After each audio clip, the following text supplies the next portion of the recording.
Welcome to Devotionary, where we make the Bible accessible and applicable.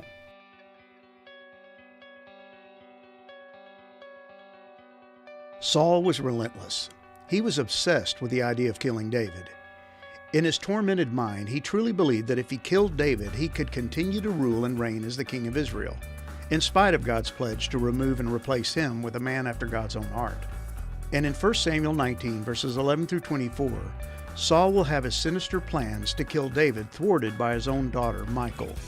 She'll get wind of her father's plot and assist her husband in escaping. And this story, full of deception, intrigue, lies, and nail-biting last-second escapes, is about far more than David's too-close-for-comfort getaway.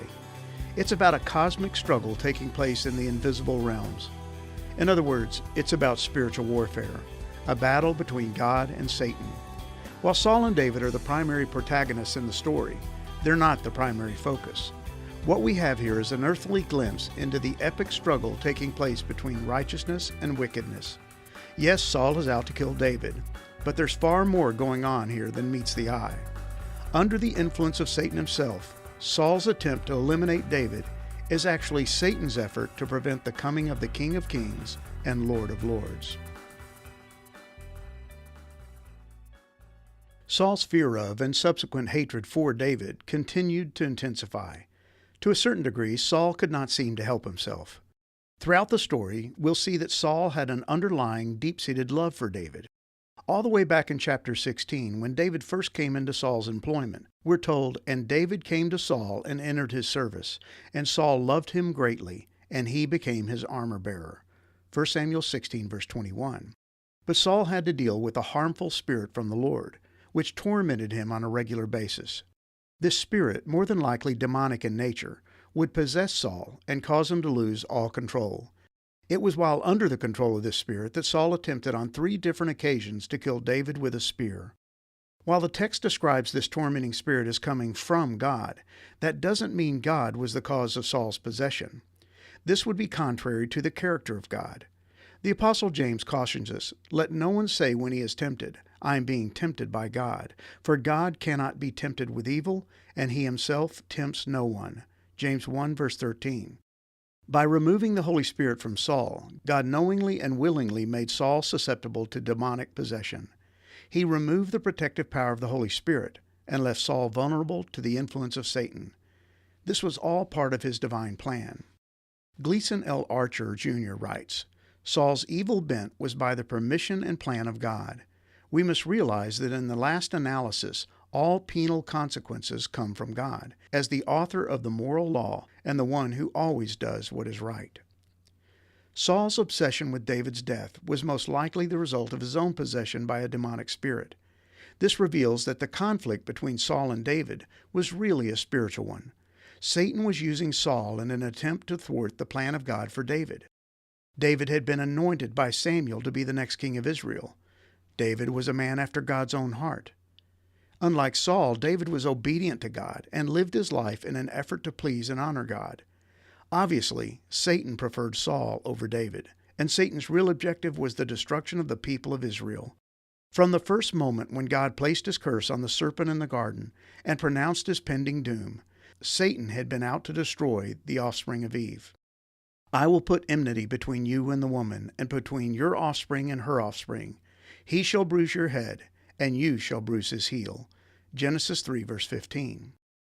God later chose Abraham and revealed that he would make of him a great nation, and through him all the nations of the world would be blessed. "I will make of you a great nation, and I will bless you and make your name great, so that you will be a blessing. I will bless those who bless you, and him who dishonors you I will curse, and in you all the families of the earth shall be blessed."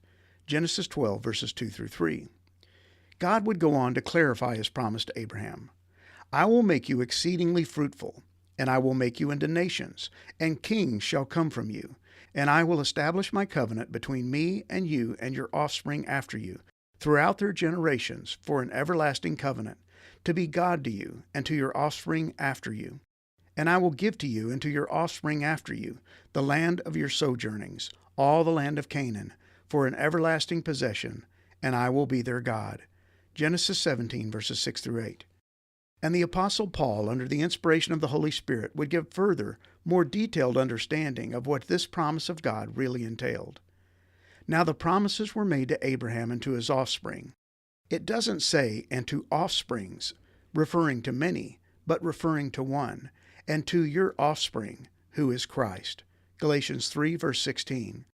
Satan had it out for David because David represented the faithful people of God. He had been anointed by God for a reason, and Satan realized that this young man presented a threat to his rule and reign over the world and mankind. All throughout the Bible, we see a cosmic conflict taking place between Satan and God, as Satan continually attempts to thwart the will and divine plan of God to bring into existence the offspring of Abraham, Jesus Christ the Messiah. And this conflict would intensify all the way into the New Testament and reach its apex at the cross, where Satan thought he had defeated the plan of God once and for all. But back to the story of David. An earlier attempt by Saul to eliminate David by using his son Jonathan had failed. Now he would be foiled by his own daughter. She would betray her father by protecting David, warning him of Saul's plot and helping him escape. She would even lie to Saul, risking his anger and possible revenge.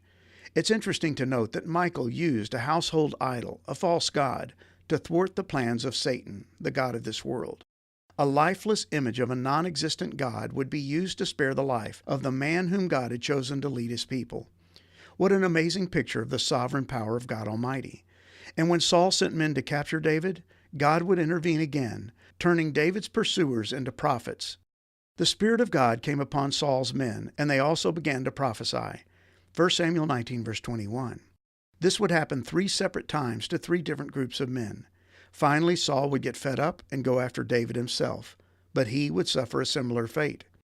The Spirit of God came even upon Saul, and he too began to prophesy, all the way to Naioth. He tore off his clothes and lay naked on the ground all day and all night, prophesying in the presence of Samuel. The people who were watching exclaimed, "What, is even Saul a prophet?" 1 Samuel 19, verses 23 through 24. Men who were set on capturing the servant of God ended up prophesying on behalf of God. The enemies of God became the tools of God. The plan of Satan was radically altered by the sovereign will and power of God. This was a spiritual battle being waged behind the scenes and by powers far beyond the comprehension of Saul and his minions. The war going on here is not between Saul and David, but between God and the forces of Satan. The Apostle Paul reminds us that it will always be the case until Jesus Christ returns and completes God's redemptive plan. A final word: be strong in the Lord and in his mighty power. Put on all God's armor so that you will be able to stand firm against all strategies of the devil. For we are not fighting against flesh and blood enemies, but against evil rulers and authorities of the unseen world, against mighty powers in this dark world, and against evil spirits in the heavenly places. Ephesians 6, 10 through 12. So in the meantime, we must be strong in the Lord. We must rely on his power and stand firm in the knowledge that the battle is his. David would have to do the same thing. He was going to learn that this battle was far more than one man's personal vendetta against him. This was the forces of wickedness waging war against the sovereign reign of God.